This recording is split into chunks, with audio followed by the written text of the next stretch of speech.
लिबा मणिपुर की फिबम भारत की पृथ्वी की फिबम सिदा अयांगना पुनमक चेक्सिनना लेबिनाबा तोदो हिंदोना गवर्नमेंट से याम तोइने मियाम द लाउरिबा युमदगी मपान तोबिगनो हाइबसे हेना ngang लेबियु होजिक्सी यामना अरुबा क्रुशियल मतमनी अकोई खुदिंगमक्सी यामना नुक्सी जानना अमग अमग मटेंग पांगना लेमिनना बाहाइदुना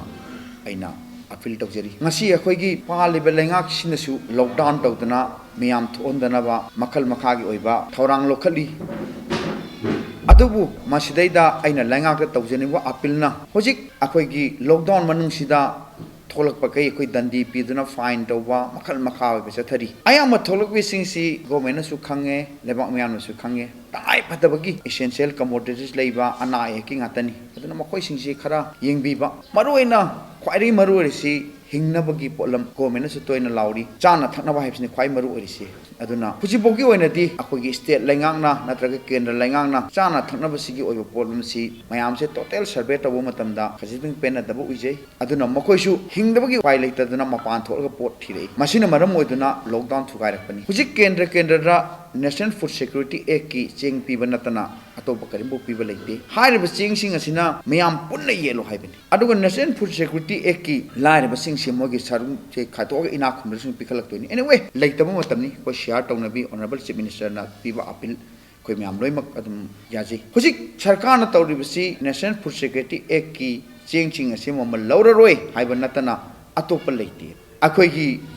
कार्ड होल्डर नतबसिंग सिगी चेंग एडिशनल पीरन हाइबा अखोइ थेनदे नत्रगा अखोइगी पल्स ग्रेन सिंगसी हवाई पीनी हाइबा अखोइ तादे थुम थाव खरदसु येनमे तादे ओनली माइग्रेंट वर्कर्स सिंग मपानदै लाकपा मिसुंग सिंगसी स्कीम मम मखादा चेंग थुम थाव खर येनबा नतना कोइ करिम उदे अन मयाम सिंगसी लेंगदना इमुंगदा लेहनगे हाइबा तारगदी चाना थकनबो वालंदबो दरकार ले सरकार सिना यामना मसिदा अकनबा मियंग हम संग दरकार ले आइगी केंद्रगी ओइना ऑनरेबल चीफ मिनिस्टर ना केजी मरी मरी येलो हारगसु आई केजी मंगा मंगा दम येली मिपुम खुदिंग फंगना होनी मसिदा आइना आइखोइगी आइगा सागोनना लाक्सबा थांगबा केंद्र डेवलपमेंट ऑर्गेनाइजेशन थागत फोंदोकचरी आइखोइने मिपुम खुदिमक चेंगसे केजी मंगा म येनबदा शॉर्टेज लाखबा चेंगसिंगसे तकजोगी वॉलंटियर लिसिंग हेनबना मखोइगी चेंगसिंग सैक्रिफाइस तौरगा हेन अवाबा हेन निदी ओइबा पर्सनदा पिथो पिरो हाइदुना मखोइगी चेंग मयामसे सैक्रिफाइस तौबिरपा लौरुरगा आइगोंदा मु हंजलगा अवाबा सिंगदोम पिबिगो आंगांगसिदि येनथोकेन पिबिरपसे आइ तकदोगी वॉलंटियर सिंग कोइ थौपुरिबा अहलमन सिंग पुनमपु आइगी पुंसिगी सिंगम रोइदबा लमन टोंजन जरे हाइदुना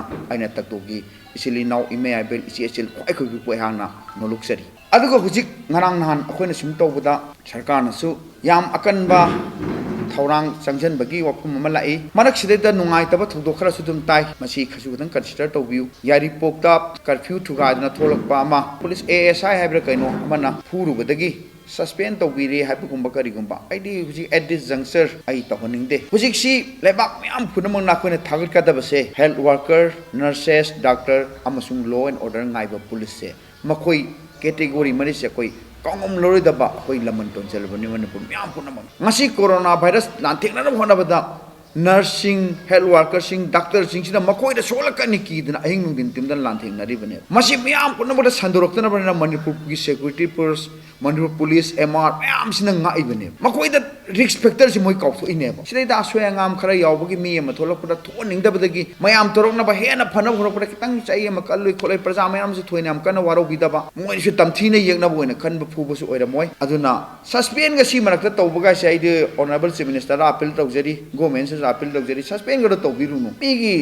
फनब होनबदुरा तौरकपदुरा खरदी दुम येंगनब ताबनी सरकारना सुनहान सु अपील तौजरी अखोइ हुजि हुनदना खनदना लेबा मतम नते अखोइ हुजि पुंजन जेबर पुंजन जेरगा अखोइगी मी पुलिस ने ड्यूटी तौबदा खनक याम कान एक्सेस उदे नसु गनो रि येंगजबदा खना तौबदु दता सस्पेंड तौबसे मीगी इमुंग मनुंगदा दाखफम लेगनी अदुगा सिक्योरिटी फोर्सेस अतैदसु मोरल डाउन तौगनी अखोइ सी पॉलिटिकल डिफरेंस काउथोगा पुनमक्सिना अखोइगी मियोइबा समासे मुन्नबो होनरिबा असकोइगी तमथीरबो महिसे कोइ कमाइ तौदना फाइट तौसिगे अखोइदा कम्युनिटी स्प्रेड तौदनाबा लॉकडाउन से नतबा करि करि लेगे से सरकार पॉलिसी प्रोग्राम थुना लाउथोपिबा व्हाटएवर मसिदा लाखबसे I as a opposition MLA I अदुम सपोर्ट कोऑपरेशन लोइ पिजगनी अफबा थबक तरपदा कदबो कोऑपरेशन पिरोइदिनो आइडिया सजेशन सु दुम लोबियु हुजिक्सी मयाम पुनबो फरक तारगसु ऑनरेबल चीफ मिनिस्टर ना लेंगाक्सी पूरीबो मिनिस्टर सिंगना हुजिक एमएलए मयाम सिंगदैदा अखोइगी फोन दो इतारसु करी करी वालिबा करी करी तौबसे खरो तौबदा काले लमदम सिदि लैरिबा सीएसओ सिंग इमा इबेल मारा पाइबी सिंग क्लब संस्थान सिंग student organization punamukse akoi tingthokna tholaga asugumlaba tamthiraba laichat ama prithvi da sandorleba corona virus se masidagi akoi lanthingminasi ngasi aigi kendrada thangoi banda ai chenga hawaiga hanba phase gi yenjabani masi akoina voter list tabu yauragadi national food security act ki card pai da thidana akoi loin pijabani first phase da ina honorable chief minister ga su phone da wari sajabani alai da mayam loi thunga loi de cheng sin si kamai kona de hai kan da honorable chief minister na mayam da lok kg mari mari yelo adu voter list sin bage hana piro hina bi chief minister hai so khara logjaraga mari de pira gum si akoi tak do ge volunteer mayam su khara maintain tong ngam se sacrifice tawra se du ga manga pito si an first phase si da akoi na hawai ga chenga bijabani first phase da akoi ni piri si voter list an ba elder person sing sin ha loi pibani aduga akoi chahi manga dagi 18 bawda leiba singse masi akoi ithandana lepurna te akoi club mayam thamaiban gi apex botu riba thamaiban united club ka tanaraga chahi ama ni ga ngang du budi cheng kitang chak chabum sin moi ka to ga manga dagi tribe ban bow leiba se masi loi lokhalasi aduna akoi club kuni thoi aduga akoi tribal area da leiba sing mayam loi taraga huji akoi angang sing gi data ama akoi lokhali huji angang sing chahi 5 year dagi 18 year bow mung da leiba se makoi isumo within this weeks da koi mu pigani aduga hoji ngasi mak pijarisina hawai ga koi 18 years and above sing se sigina koi han yen thoksari se akoi gi national food security act ta chenba sing dudi angang sing english tawba aduga angang se thamai banda kya legse sida koi na confirm tawba ngam dabina mai club ta sinaraga angang sing data do ngasi loin khombiraga ngasi nominee se angona submit tawbiro adu within 1 week ki manungda akoi gi 5 to 18 years yamu loi yen thokse apse ngasi